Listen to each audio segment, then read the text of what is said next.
Greetings and salutations from the Strzelecki Ranges here in Gippsland, and there's quite a bit of bird life out there today. You might like that.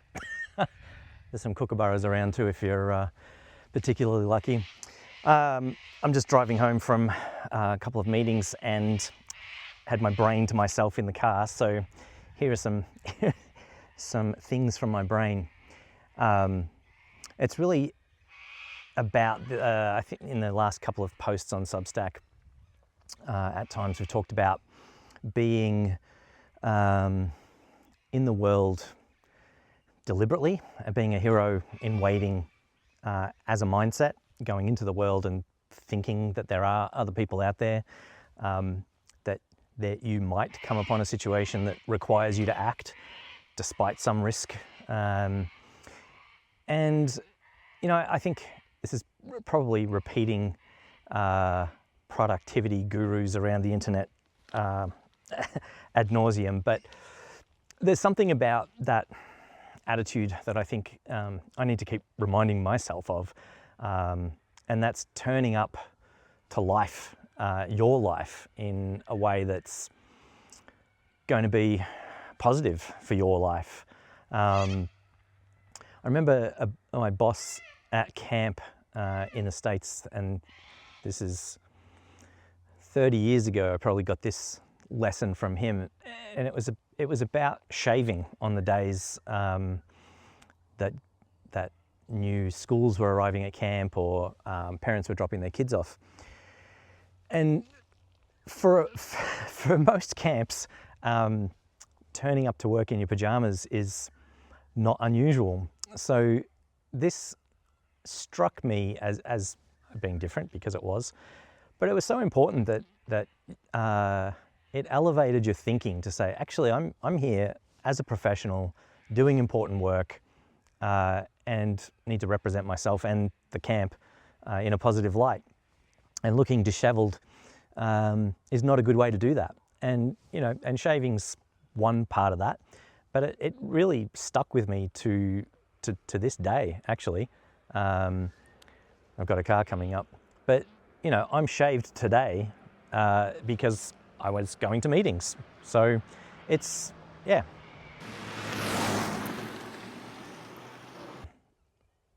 You know, there's daily stuff that leads you to that kind of thing as well, and it is, you know, getting out of bed. It's not doing the bed rot that is all the rage these days with the youngsters. But it's, you know, it's resisting the siren call of the PlayStation while you're sitting comfortable at home, especially when you are in a home working situation in the way that I often am.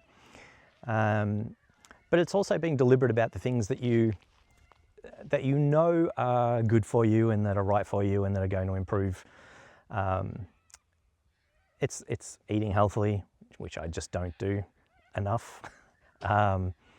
It's reading. I know that reading is going to have a net positive, and you maybe have noticed that in the last month as I'm referring to books that I'm reading, because I am reading half an hour every day, ticking that off my list.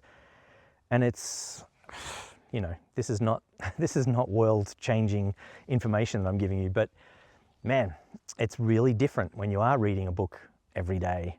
You actually finish the book, which is a huge change in my my life.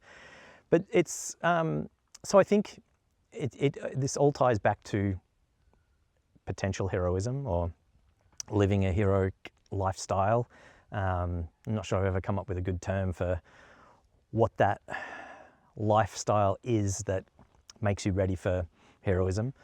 But it is being deliberate. It's saying, this is the thing that I need to do and that I should do, and I'm going to do it despite the friction or the inertia. Throwing some physics in there for you. But that's what I've been thinking about in the car today. I would be remiss to not tell you or remind you about the fundraiser that we're doing this month, September, for Heroic Imagination Project. you can go to heroicimagination.org and click on the link at the top, the September fundraiser. We're doing that to do some work in Armenia for a journalism non-profit. And I guess that's a good example too of deciding, hey, no, this is the thing we need to do. Because it would be really easy to just say, the funding fell through on that, let's give up, move on to the next thing. It's easier to do that. And I think that's a big part of this heroism piece as well, is it's much easier to do nothing.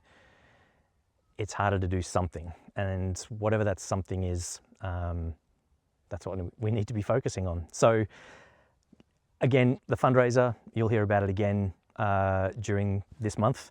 But it's an important project for us, I think, as we really develop more and more into how our heroism training can be applied to different situations, different groups.